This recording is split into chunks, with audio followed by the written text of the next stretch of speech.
Fala, meus amigos, meu amigo, minha amiga, meu povo, minha pova, retomando aí nossos estudos, dando continuidade ao nosso módulo aí de Direito Administrativo, perfeito? Eu quero te lembrar o seguinte, nas aulas passadas, nós falamos a respeito da organização da administração pública, trabalhamos com a desconcentração, centralização, descentralização, os sentidos da administração pública, que foi o SUSU ou CEIFOP, que a gente aprendeu. Depois, a gente aprofundou dentro da organização, falando de administração direta, indireta, a gente aprofundou aí dentro do conceito de órgãos públicos, dentro das suas classificações, enfim, falamos tudo disso. Depois nós aprofundamos dentro da administração indireta, falamos tudo a respeito de autarquia e paramos aí, tá? Vamos dar continuidade agora, olha só. Na aula passada, eu fechei com vocês autarquias e falei para vocês o seguinte, ó. Na próxima aula, ainda dentro de autarquia, eu puxo uma perninha para falar de agência executiva e agência reguladora, para a gente não confundir isso daí em prova, tá bom? Então vem comigo, olha só. Agências executivas, tá? Primeira coisa, você tem que saber, a agência executiva, ela vai ser qualificada, a palavra-chave é qualificada. A agência reguladora, ela já nasce assim, olha só. Artigo 51 da Lei 9649, ele diz, o Poder Executivo poderá qualificar como agência executiva a autarquia ou fundação que tenha cumprido os seguintes requisitos. Então, vamos embora. Palavras-chave, qualificar. E outra, não é obrigatório, ela diz aqui, ó, poderá qualificar, tá bom? É uma qualificação, tá? E quem é que pode ser qualificado? Tanto uma autarquia quanto uma fundação. Entendeu? Vamos embora, então, qualificação, fala assim, agência executiva, qualificação, autarquia ou fundação, vamos embora. E aí ela tem que ter alguns requisitos. Primeiro, tem que ter um plano estratégico de reestruturação e desenvolvimento institucional em andamento. Vamos lá, para ficar bonito aqui, a gente coloca aqui, ó, ou já concluso. Beleza? Ou já concluso. Esse plano estratégico de reestruturação, ele vai obedecer todos os moldes que você vai aprender mais à frente, tudo bem, depende da ordem com que você assiste às aulas, ele vai abarcar todos os moldes no que diz respeito do princípio da eficiência. Eu fazer mais por menos, eu melhorar o meu serviço, eu reestruturar, melhorar minha estratégia, como melhor eu vou alcançar o interesse público nisso daqui. Então, quando ele tiver um plano estratégico de reestruturação e desenvolvimento institucional, seja ele em andamento ou já concluso. 2, ter celebrado contrato de gestão com o respectivo Ministério Supervisor. Gente, isso é muita loucura quando você presta atenção, né? Porque, via de regra, ministério, ele não possui personalidade jurídica.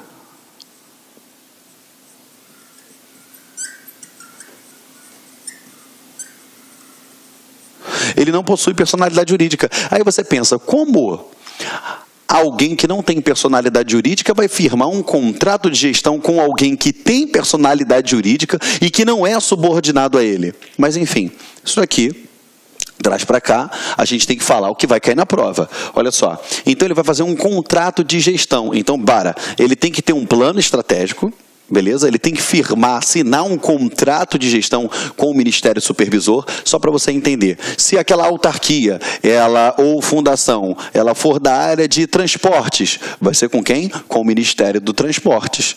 Entendeu? Tem que ser com o Ministério Supervisor. Entende-se por Ministério Supervisor? É aquele que vai se enquadrar a sua maior área de atuação, tá? Maior área de atuação, tá bom? Vamos lá.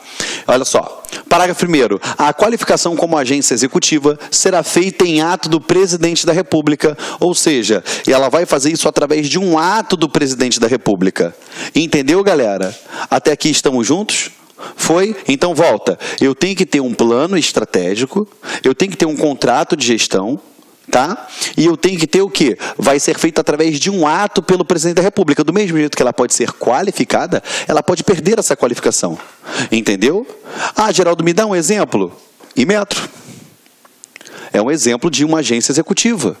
Entendeu, galera? Até aqui estamos juntos? Sim ou não? Foi? Tá bom, Geraldo, mas por que essa autarquia, essa fundação, ela vai se mobilizar internamente com um plano estratégico para se reestruturar para desenvolvimento institucional, buscar fazer um contrato de gestão com o Ministério Supervisor, depois ansiar por um ato do presidente da República, porque aqui a própria lei diz que é poderá, não quer dizer que aquilo ali é uma obrigatoriedade, para no final ela vai ter o quê? Aí eu falo para você, dentre todas as inerências dessa qualificação, o que mais vai fazer vista para a gente é o parágrafo 1º do artigo 24 da Lei 8.666, que ela vai ter uma maior autonomia. E essa maior autonomia, ela representa no aumento, né? A gente dobra o limite de dispensa de licitação. Tá? Como assim, tio Geraldo? Vamos lá. Escreveu? Aperta o pause, se não escreveu que eu vou apagar. Tá? Como assim, tio Geraldo? Isso daí vai se mostrar. Olha só o que diz aqui, ó. É dispensável a licitação. Isso daí é o que está lá dentro da Lei 8.666. Os percentuais referidos nos incisos 1 e 2 do caput desse artigo serão 20% para compras de obras e serviços contratados por consórcios públicos, sociedades de economia mista, em empresa pública e por autarquia ou fundação qualificada na forma da lei como agência executiva. Geraldo, como assim? Vamos lá. Primeira coisa, né?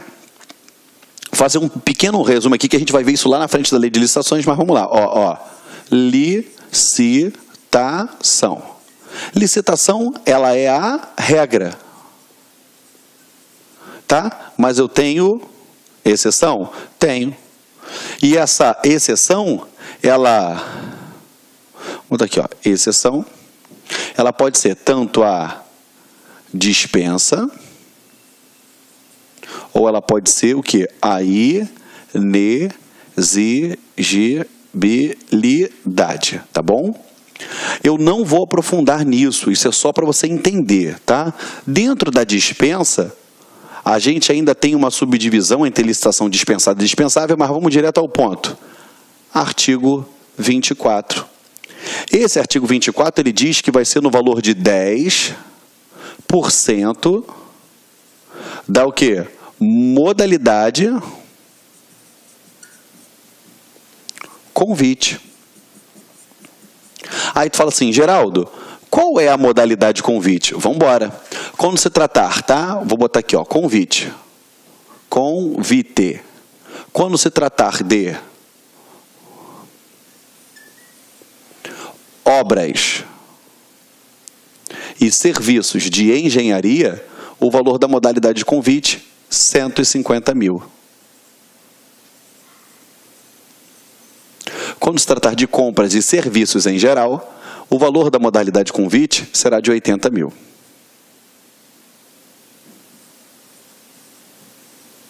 Foi? Quando a gente tem o valor de dispensa de licitação de 10% no valor da modalidade convite, ou seja, 10% da modalidade convite seria o quê, respectivamente? Seria para obras e serviços de engenharia, o valor de quanto? 15 mil reais.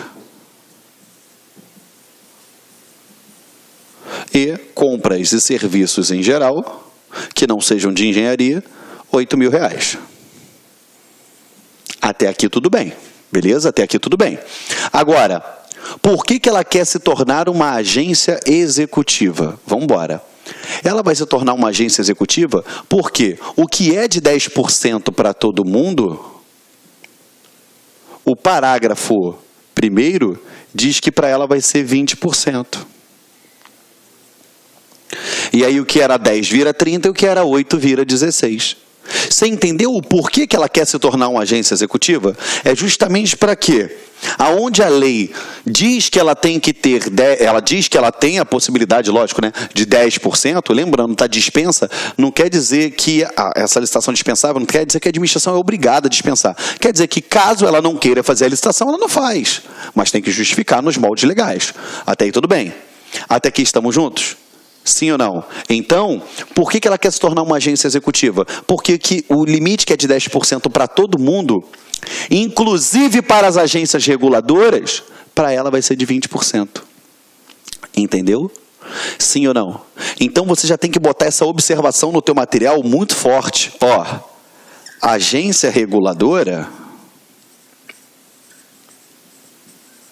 ela tem 10% do limite de dispensa, tá bom?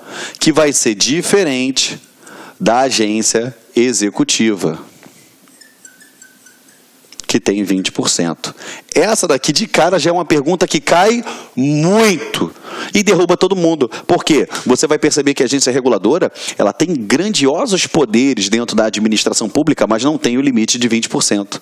E aí você acredita que por ela ser de tanto destaque, é ela que vai ter os 20%. E não é. Tem que lembrar na hora da prova. A agência executiva vai se mobilizar, vai fazer plano estratégico de desenvolvimento institucional, vai firmar contrato de gestão com o Ministério Supervisor, vai ansiar por um ato do chefe do executivo, ou seja, do presidente da República, para qualificá-la como agência executiva para isso. Entendeu? Foi? Show de bola, é isso que eu preciso de você, tá? Aperta o pause aí enquanto eu bebo água, que eu vou pegar e vou apagar o quadro, tá bom? Pra gente prosseguir. É aquilo que eu falei, não é difícil, isso é muito detalhe.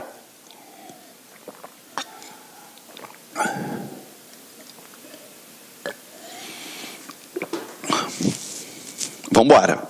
Continuando aqui, tá? Deixa eu te apagar.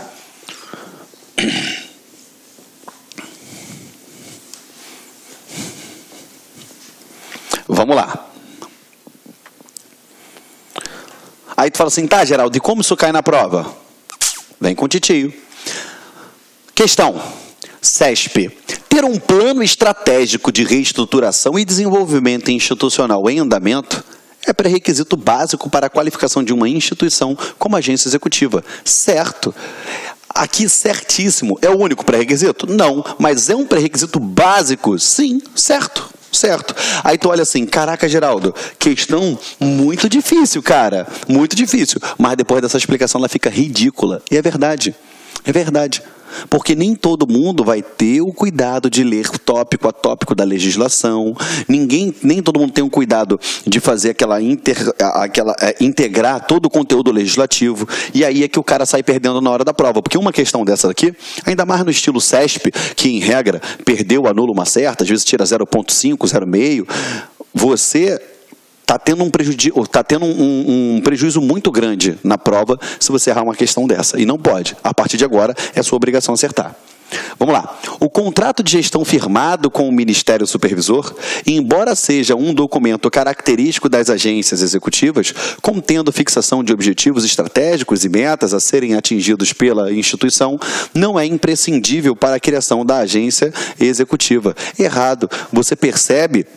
Ele não é imprescindível? Não, ele é imprescindível, porque ele diz aqui, ó, para você, ó, aqui, ó, qualificação, aqui, ó, o 2, contrato de gestão, ou seja, tem que ter esses requisitos, esses 3, plano estratégico, contrato de gestão e ato do presidente da República, tá? E aqui a questão, ela tenta levar você ao engano para você pensar que não é necessário, quando na verdade é. Então não dá mole. Até aqui estamos juntos?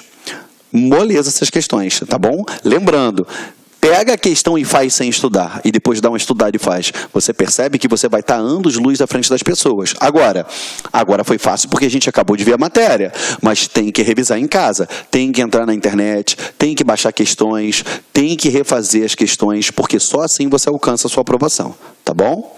Vamos lá. Agências reguladoras, tá? Fechamos aí a agência executiva, o que de fato é importante para a prova. Vamos para a agência reguladora. Essa daqui a gente vai ter um monte de detalhe para você lembrar, tá? Vamos lá. Agências reguladoras são entidades com alto grau de especialização técnica para... Tu já percebeu que essa daqui é diferente da agência executiva. Que ele fala fundação ou autarquia. Aqui ele já diz que são entidades com alto grau de especialização técnica, instituídas sob a forma de autarquia em regime especial. E aí, mais uma vez, você tem que parar. Já sabe que a agência reguladora só pode ser autarquia. A agência executiva, autarquia ou fundação. Entendeu? Vamos embora. Com regime especial, possuindo todas as características jurídicas das autarquias comuns, mas delas se diferenciando pela presença de 2 peculiaridades em seu regime jurídico. Primeira coisa, vamos lá. Por que ela é com regime especial? Quando a gente fala em regime especial, é porque ela pode produzir conteúdo normativo, entendeu? Então, vou botar aqui, ó. pode produzir conteúdo normativo acerca da matéria regulada, tá bom? Vamos lá. Dirigentes, eles são estáveis, tá bom? A perda do cargo de direção de uma agência reguladora só pode ocorrer. Então, vamos embora, olha só. Em regra, ele tem a estabilidade. Lembrando, tá, gente? Que embora ele tenha sido colocado lá por alguém, essa estabilidade, ela não é aquela estabilidade para o resto da vida que você vai ter como servidor público. É uma estabilidade provisória. Ou seja, é o tempo de duração do mandato. Entendeu? Bota aqui, ó. Tempo de duração do mandato, tá? É o tempo de duração do mandato. Vamos lá. E como ela pode ocorrer? Primeiro, renúncia. Ele é dirigente daquela agência reguladora, ele não se sente mais confortável, enfim, por seus motivos próprios, ele vai lá e renuncia. Não quero mais. Entendeu? 2. Sentença judicial transitada em julgado. Ou seja, a partir do momento que teve uma sentença judicial transitada em julgado, para ele perder aquele cargo, ele vai sair. Me dá um exemplo, Geraldo. O artigo 37, parágrafo 4º da Constituição Federal, que diz que os atos de improbidade importarão a perda da função pública. Se ele cometeu um ato de improbidade, perde a função. Lógico, né? Devido a uma sentença judicial naquele processo. Entendeu? E o próximo, processo administrativo disciplinar, que é o nosso famoso PAD. Ou seja, ele cometeu alguma infração administrativa e respondeu a um processo administrativo. Até aqui estamos juntos? Tá? Lembrando que isso daqui é o genérico para todo mundo, tá? Mas a lei que cria a agência reguladora, ela pode instituir outras possibilidades de perda do cargo, tá bom? Mas em regra, tá? Acompanha aí, em regra, é que ele não pode ser tirado livremente daquele cargo, entendeu? A regra é essa, tá? Estamos juntos? Vamos embora. Então, gravem. Agência reguladora, alto grau de especialização técnica, regime especial e obrigatoriamente autarquia, tá bom? Ela em tudo se parece com a autarquia, mas tem alguns destaques. O primeiro destaque você viu aí, ok? E agora a gente também tem que lembrar o seguinte, tá bom? Uma vez ele saiu daquele cargo, ele pode sair e trabalhar à vontade naquele setor? Pensa, o dirigente, vamos lá, da Anatel, ele saiu da Anatel, você acha que ele vai poder trabalhar livremente agora no setor de telefonia? Raciocina comigo. Se ele trabalhar livremente no setor de telefonia, você acha que ele não vai sair de lá com informações valiosíssimas? Imagina. Então, justamente para evitar que isso aconteça, criou-se o Instituto da Quarentena, que a gente vai ver mais à frente. Entendeu? E o que seria essa quarentena? Aqui, ó. O ex-dirigente fica impedido para o exercício de atividades ou de prestar qualquer serviço no setor regulado pela respectiva agência por um período de 4 meses contados da exoneração ou do término do seu mandato. Então, a partir do momento que terminou o mandato dele, 4 meses ele vai ter que permanecer em quarentena. Entendeu? E essa quarentena é justamente para quê? Para evitar que ele venha trabalhar naquele setor e, claro, munido daquelas informações que ele está tendo ou conhecimento de mercado, ele não venha causar um certo desequilíbrio. Tá? A gente vê a preocupação do legislador. O parágrafo 1º ele diz aqui, ó, inclui-se no período que se refere o caput, eventuais períodos de férias não gozadas. Isso daqui é muito importante você lembrar, por quê?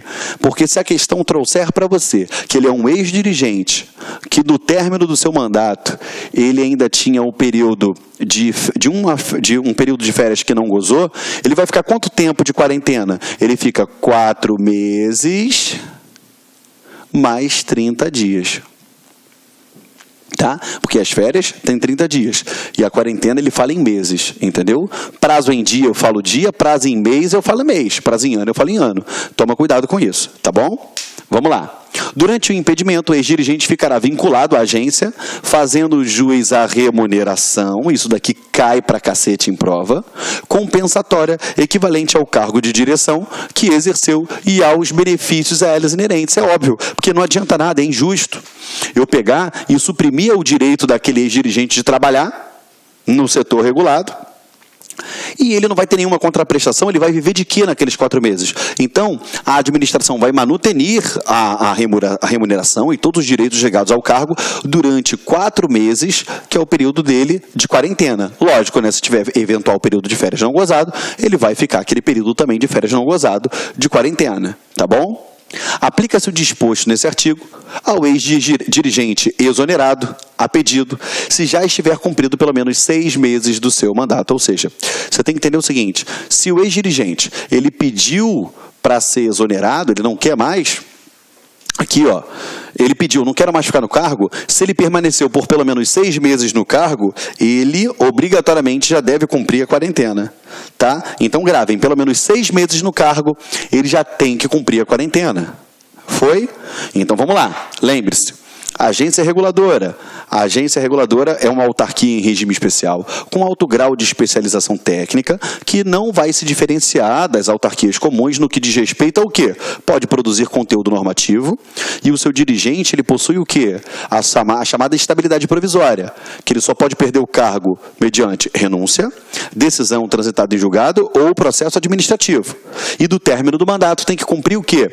Quarentena, pelo menos 4 meses, que vai ser dado como se ele estivesse trabalhando bonitinho, com todos os direitos ligados ao cargo, correto? Todos os direitos ligados ao cargo, porém, vamos lá, sem prestar nenhum tipo de serviço, tá? Ao setor regulado. E, por fim, se ele ficou pelo menos 6 meses no cargo, se ele pediu exoneração, ele tem que cumprir a quarentena, tá? Vamos embora. Vou o titio apagar aqui agora para vocês. E... Geraldo, como isso cai em prova? Vamos embora. Como cai em prova? Olha lá. Ó. As agências reguladoras são autarquias com regime especial, sim. Cujos dirigentes ocupam cargo em comissão, sim. Exoneráveis pelo chefe do Poder Executivo? Não.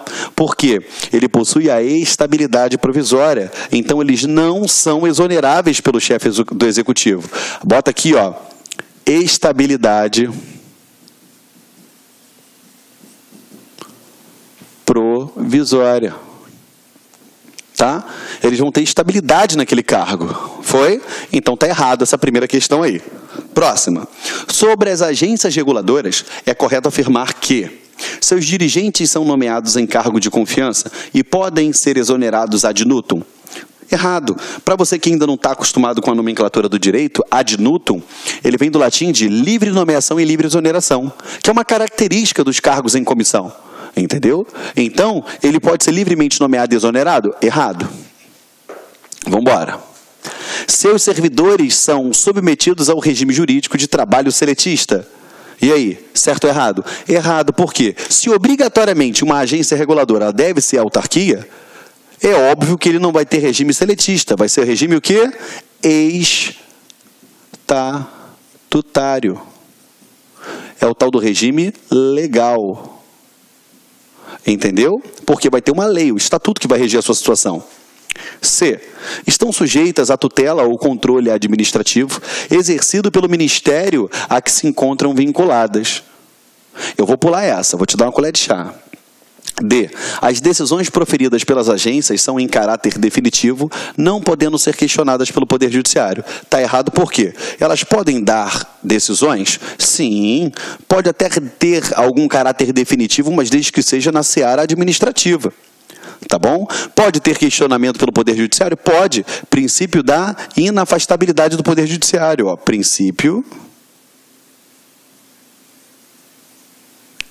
da inafastabilidade do Poder Judiciário. Foi? Perfeito? Agora vamos lá. Vamos na linha C aqui, que é o gabarito. Tá? Ela está aqui, ó, estão sujeitas à tutela ou controle?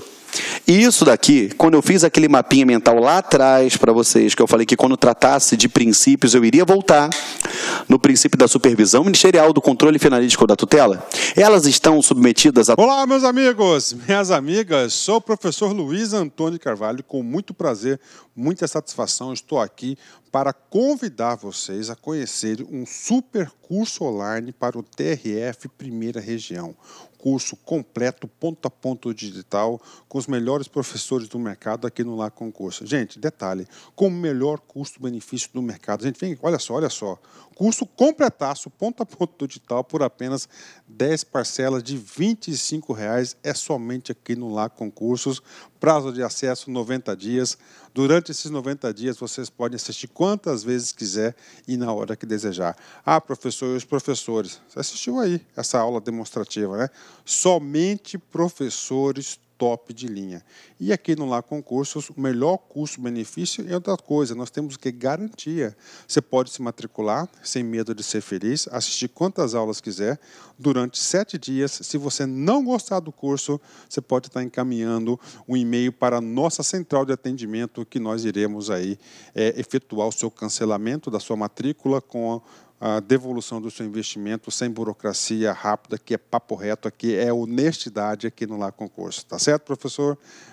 Tá certo, pessoal? Gente, esquecendo, você gostou da aula do professor? Você quer esse material de apoio? Então clique aqui embaixo, tem um link aqui embaixo, você pode fazer o download do material de apoio gratuitamente no site do LAC. Espero vocês. Um forte abraço. Tchau, tchau. Clique LAC.